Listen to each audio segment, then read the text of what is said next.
5 अक्टूबर को होने वाले चुनाव के लिए सभी पार्टियों ने अपनी पूरी ताकत झोंक दी है। सभी नेता अपने अपने दावे कर रहे हैं। ज़मीनी हकीकत क्या है, यह अलग अलग इलाकों में जाने पर पता चलता है।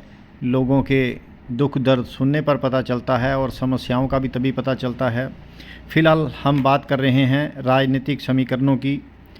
कांग्रेस पिछले कुछ दिनों में बड़ी तेज़ी से उभरी थी और यह लगने लगा था कि वन साइड वाली बात है, लेकिन जैसे जैसे इलेक्शन आगे बढ़ रहा है हालात बदलने लगे हैं। अगर बात करें आईएनएलडी और बीएसपी के समझौते की, तो यह समझौता अगर ईमानदारी से लागू होता है, सिरे चढ़ता है, कार्यकर्ता एक दूसरे का साथ देते हैं, तो यह कांग्रेस पर काफ़ी भारी पड़ सकता है। ये कहें कि कांग्रेस के समीकरण बिगाड़ सकता है। वास्तव में दोनों दलों से जुड़े वर्गों एवं कार्यकर्ताओं का हरियाणा के हर हलके में प्रभाव है। बहुजन समाज पार्टी का जहां हरियाणा के फरीदाबाद, करनाल, अम्बाला, यमुनानगर, सिरसा, कैथल जिलों में के काफ़ी हलकों में प्रभाव है, वहीं आईएनएलडी का प्रत्येक हलके में प्रभाव है, प्रत्येक हलके में दबदबा है, प्रत्येक हलके में कार्यकर्ता हैं।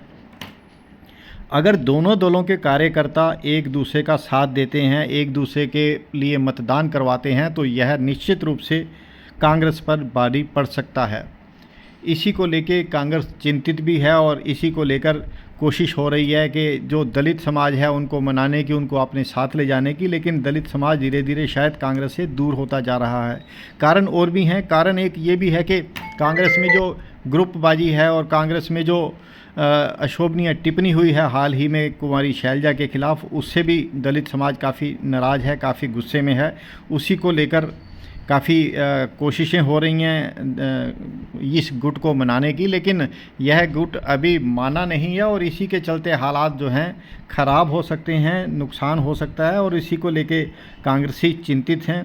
क्योंकि एक तरफ लहर वाली बात थी, एक तरफ हवा वाली बात थी और एक तरफ यह भी नज़र आ रहा था कि कांग्रेस का बहुमत आ सकता है, लेकिन अभी शायद इन चीज़ों से दूरी है और जो हालात हैं वो धीरे धीरे बदल भी सकते हैं अगर उसको तरीके से कोशिश करके उसको चेंज करने की कोशिश की जाती है। तो अभी चूँकि इलेक्शन में समय है और सभी दलों के नेता जो हैं वो कार्यकर्ता एक तरफ अपनी पार्टी की मजबूती के लिए काम कर रहे हैं, रूठों को मनाने की कोशिश कर रहे हैं।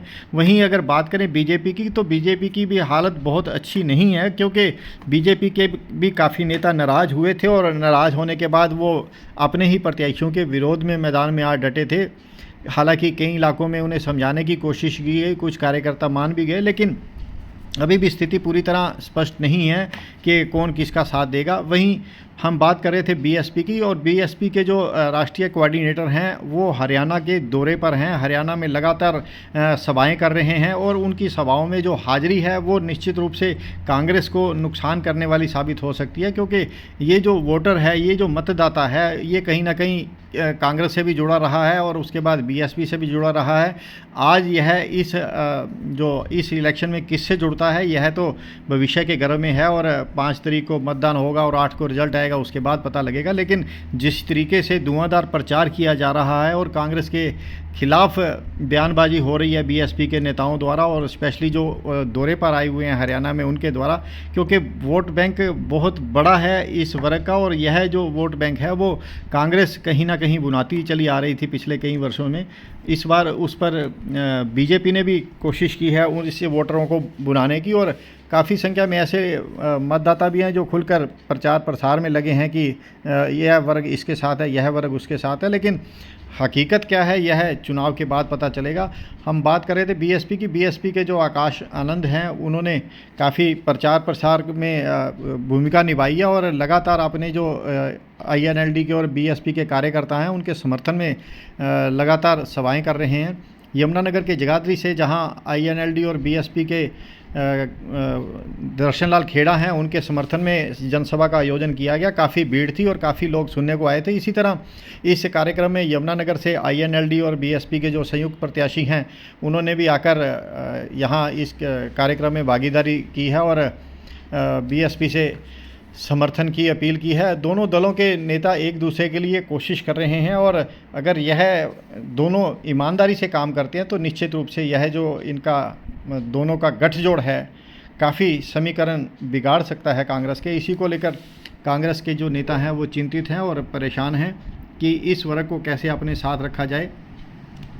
दूसरी तरफ हम बात करें अगर आम आदमी पार्टी से लगातार समझौते के प्रयास होते रहे हैं कांग्रेस के, लेकिन कांग्रेस का समझौता आप पार्टी से सिरे नहीं चढ़ा, जिसके चलते आप पार्टी ने अपने प्रत्याशी खड़े कर दिए। और प्रत्याशी खड़े करने के बाद कहीं ना कहीं इससे भी कांग्रेस को नुकसान हो सकता है।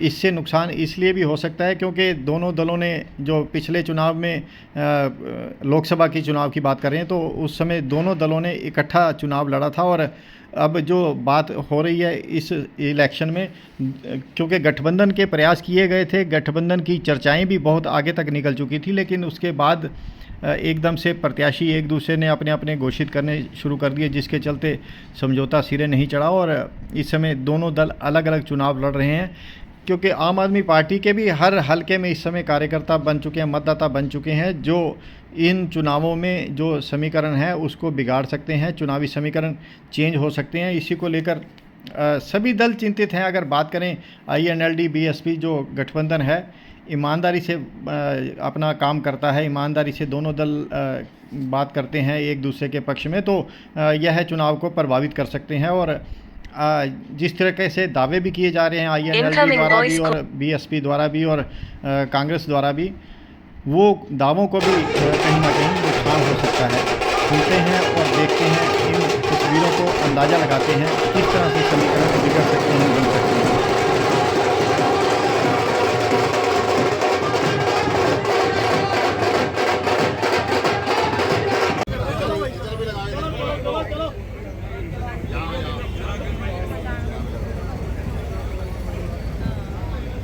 हमारा बराबर का उम्मीदवार है। आम आदमी पार्टी जिंदाबाद, आम आदमी जिंदाबाद, जिंदाबाद, जिंदाबाद, भारत माता की जय।